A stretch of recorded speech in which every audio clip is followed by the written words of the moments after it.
thought it would be a good idea to look at children's human rights because there's a lot of changes happening this year with legislation. Could you tell us a bit more about that, please, Chelsea? Thanks so much for having me on the podcast. My name is Chelsea, and I am an adopter with Scottish Adoption, but I'm also here with a different hat on.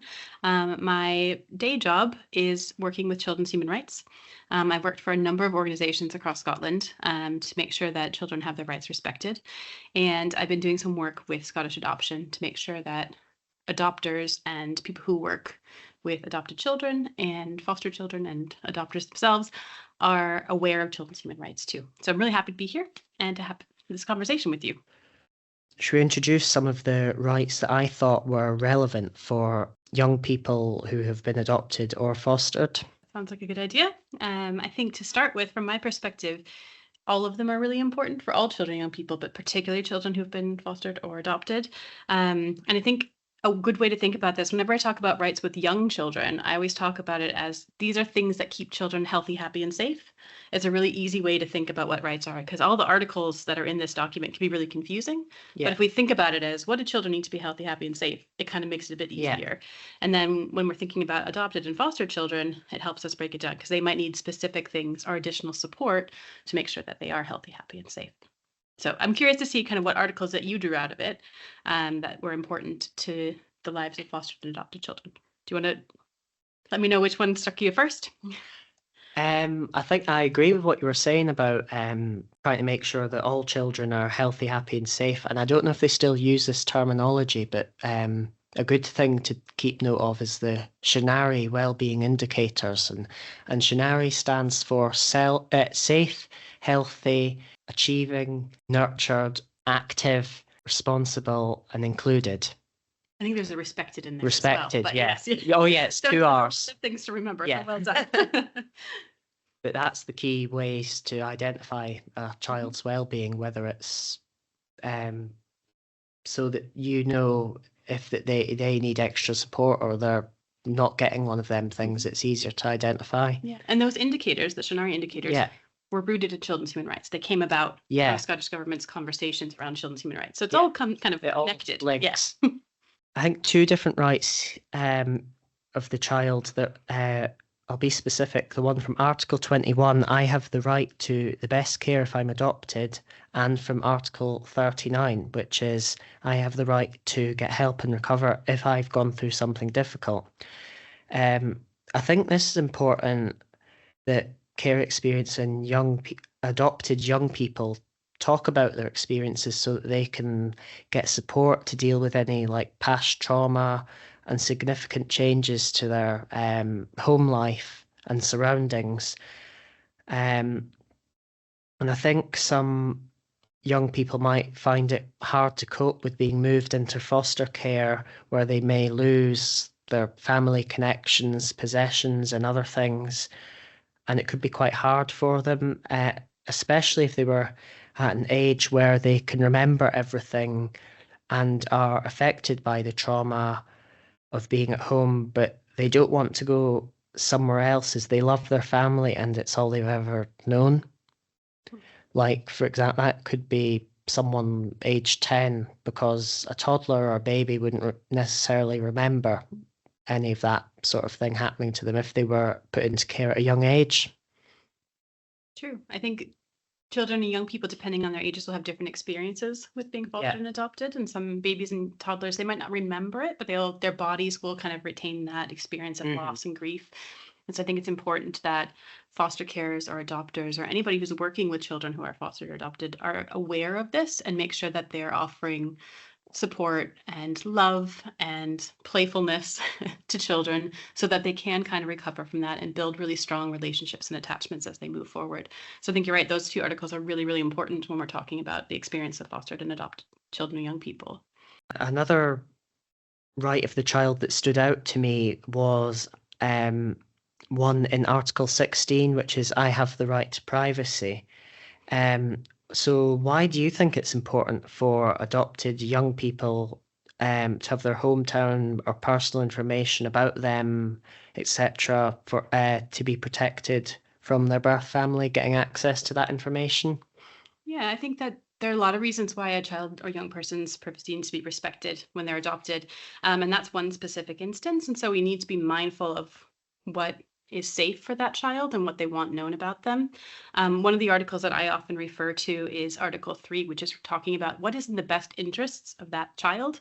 And it might not be in their best interest for their birth families to know what their name is now, if its name's changed, where they live, and where they go to school, just because it might not be safe for them.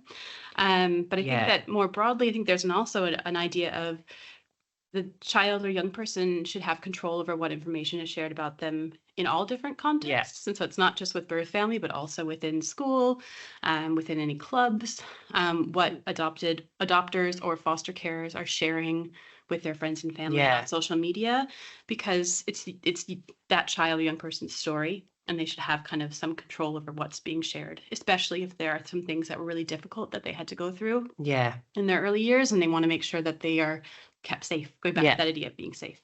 But what did you think? I think you had some ideas about that as well. Yeah, I think you're right. I think it links in with GDPR, like general data protection regulations, where everyone has the right to have access to information that a company or somebody would hold about them. And they should, if they want stuff deleted or not shared, then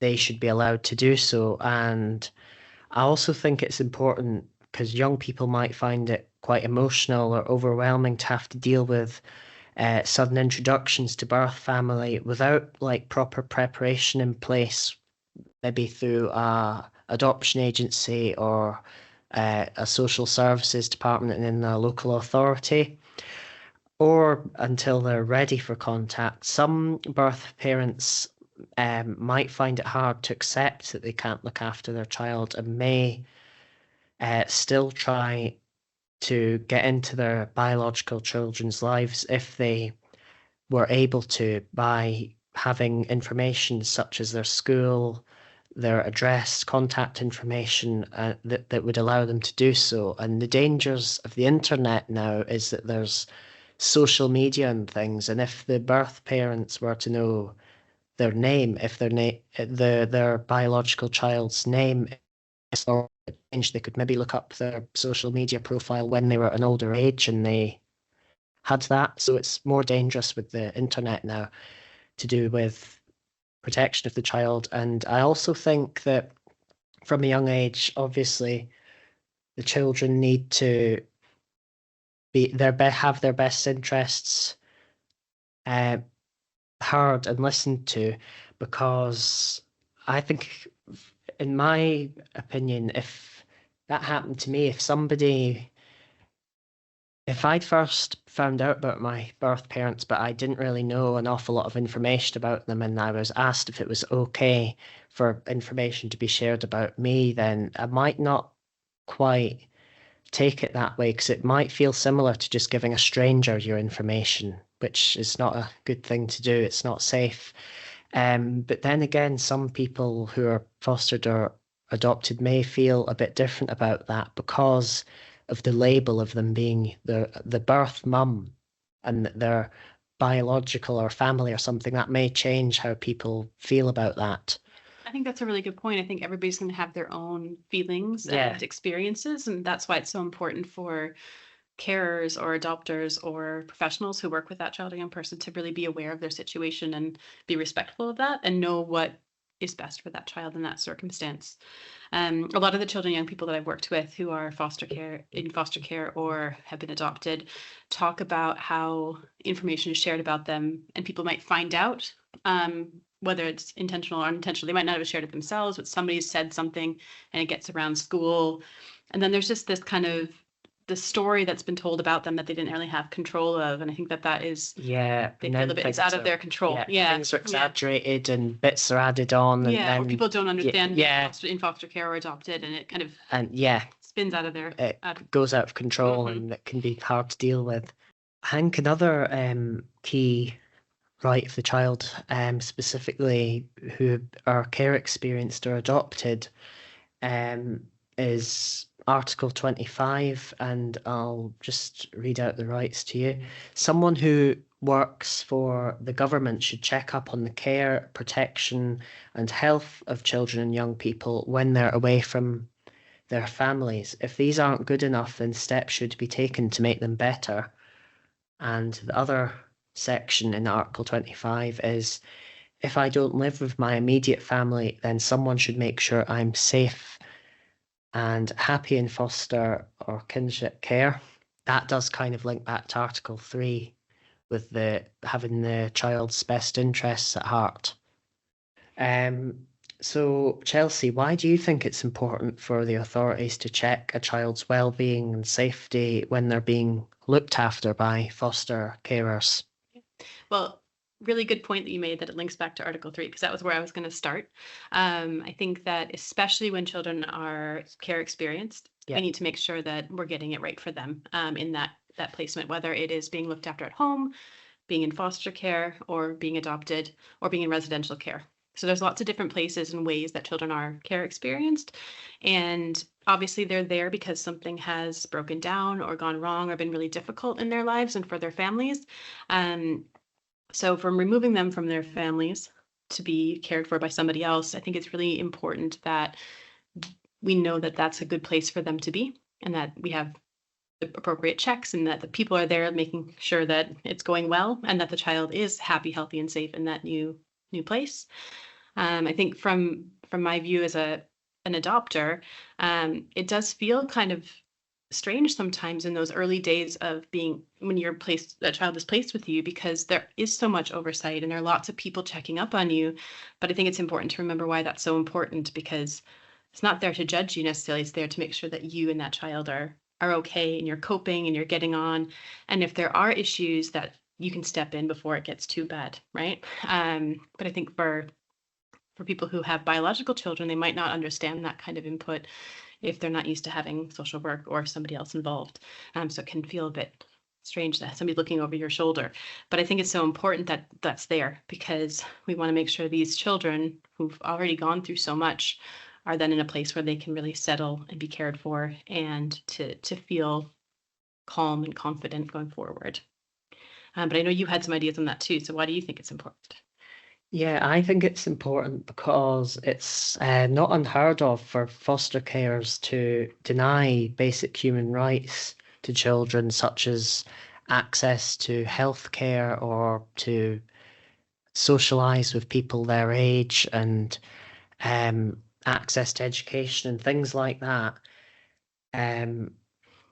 It's not unheard of for them to do that to people they're looking after, as well as allow them to be in a position of abuse or neglect where the child is not safe. And checks should be done on foster carers and adopters into their criminal history or and check with the child without their guardians present to make sure that they're doing okay, so that the guardians wouldn't kind of speak for them. And also they've been through a lot, and we wouldn't want the young person's mental or emotional well-being to be worsely impacted due to things that are going on at home. That yeah. Yeah, that's a really good point. And I think what you said about making sure that they are listened to and they have a chance to say how they're doing and not be swayed by anything is really important. And that connects to Article 12, which is the right to express your own thoughts and ideas and to have them taken seriously. So that's one of the articles that I often think of when I'm working with children and young people who are care experienced, because they need a chance to share their stories, but also to tell people when things are going wrong. And I think that's why rights are so important, because sometimes, like you said earlier, children and young people might not realize that something isn't okay until they learn about their rights. Explained to them. Yeah. Yeah. I have a story that I always share that stuck with me. This young person wasn't care experienced, but I was doing a project, and this young person lived in an area where kind of violence around his community was really common. And we were talking about rights, and he said, I didn't realize that not all children go through this, because that was his just everyday experience. So until you kind of see something else, or you learn that these things shouldn't be happening to you, You just don't know. And I think once children and young people learn about their rights, they can say, actually, this isn't okay. And they know that they can go and talk to somebody about it, hopefully, and get some help. Yeah, that's a great point there. Thanks, Chelsea. Are there any other children's human rights that stick out to you or that you think are important for adopted and or care experienced young people? Yeah, as I said in the beginning, I think they're all super important, but there are a couple that I think come up a lot in conversations about children who are care experienced. And I think children who are adopted in particular. And that one of them is Article 28, which is I have the right to an education. I think, unfortunately, for a lot of children and young people who have gone through care experience and been adopted, their learning in the early years might have been impacted because they're not really focused on learning. They're not able to do that because of everything else that's going on around them. So we need education systems and teachers who understand that and who are able to help them in a way that works for them, learning in a way that works for them, and also understanding that they might not be learning at the level of their peers and they might need to do a little bit of catch up, or they might not get there, but that's okay. But understanding their own educational needs and making sure that we're respectful of that and giving them all the support we can in the educational environment. I think it's important that teachers are aware of a child's background and trying to help that it helps them kind of understand them then in the classroom. But I understand for some children and people that can be uncomfortable, having teachers know certain things about their pasts. So it's kind of making sure that people have relevant information, but also not too much if it makes the child's okay with that, with what's being shared. Yeah, exactly. So that was one of them that stuck out to me, right to education. And the other one is Article 2, which is I have the right to be free from any discrimination. I think that's really important, not just about kind of the things that we think about most often. So things like race or ethnicity, gender and sexuality, disability, those kinds of things are obviously very important. But I think that there is a sense of discrimination for care experienced children, young people as well. Yeah. So trying to reduce the stigma for those children, young people in society. And that does link back to one of our other podcast episodes where we talk about different judgments and perceptions of people who are adopted or care experienced or discrimination and things that adopted or care experienced people have face. That was in one of our previous We Talk podcasts. Yeah, no, I think it's really important. Yeah. I mean, obviously I'm old now, but when I was younger, I knew I had one friend who was adopted, and it was very obvious that she was adopted because she was a different race than her adoptive parents. But it was talked about openly. But I know for a lot of children and young people who were adopted when I was a kid, it wasn't talked about openly. And there's a very different view on what that meant and what it looked like, and people had judgments about that, maybe making assumptions. I think we've moved on a little bit. Yeah, we have moved in the right direction a bit. But yeah, I think maybe that could have been because people were scared about how people would react or what they would say. They would just try and keep it quiet into themselves. And keeping it a secret, which I think is really that disrespectful to that child and young person to not know their history. Can harm their identity. Yeah. Are there any of the ones that stand out to you? I know you've done a lot of work thinking about these already, but are there any others? I think another good one that stands out to me is that in Article 8, I have the right to my own identity. And I think maybe people who are looking to adopt, it's good for them to know that their child might already have a name or an identity that they associate with, and to kind of accept who they are when they come to you, but also accept who they are as they develop and grow older. How they see things or how they identify could change as they learn more about the world and things around them. Yeah. I think that's really important. And I think it sometimes can be really easy for us to be really confused when we've gone through lots of difficult stuff. And so having that space to kind of figure out who you are and have that respected is so important. Yeah, good point. I think another important children's human right is from Article 10, which is I have the right to stay in contact with my family if that is what's best for me. And why do you think that one's so important? I think it's important to kind of, for the child, if they're estranged from their family due to being in care, to have the option to connect with siblings, especially because years ago that never used to be considered as important, but authorities are starting to change their view on that, because not everyone would want to speak to their birth family, like their birth parents in particular, directly. And again, it's preference for each individual person, but it's good if they have an option to have contact with them, whether that's letterbox contact, which is writing letters and exchanging them, and it's then filtered through the social work and the authorities to make sure it's appropriate, and that way any sensitive information cannot be passed on, and that the young person's protected and the birth family are protected. Yeah. And I think the UNCRC, which is the document we're talking about, recognizes the importance of families.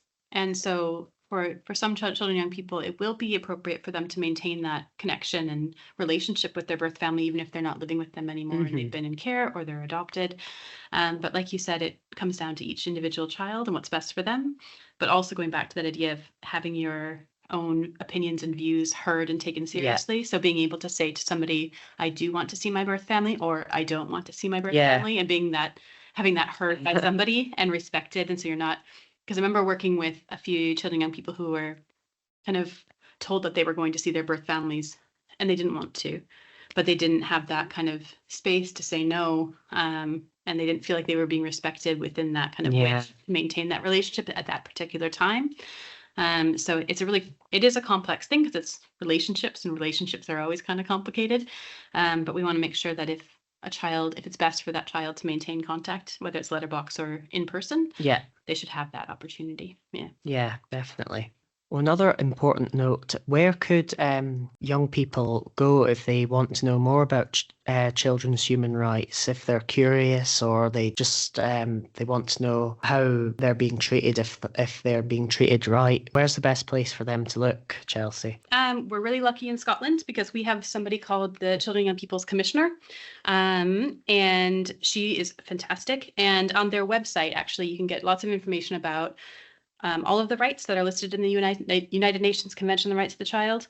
And it's written specifically for children and young people, and there's videos and things as well. So it's really, really useful. And there's also information there if you think that your rights might not being respected, for what to do going forward. So yeah, go check out, Google the Children and Young People's Commissioner for Scotland. And there's lots of information there for children and young people.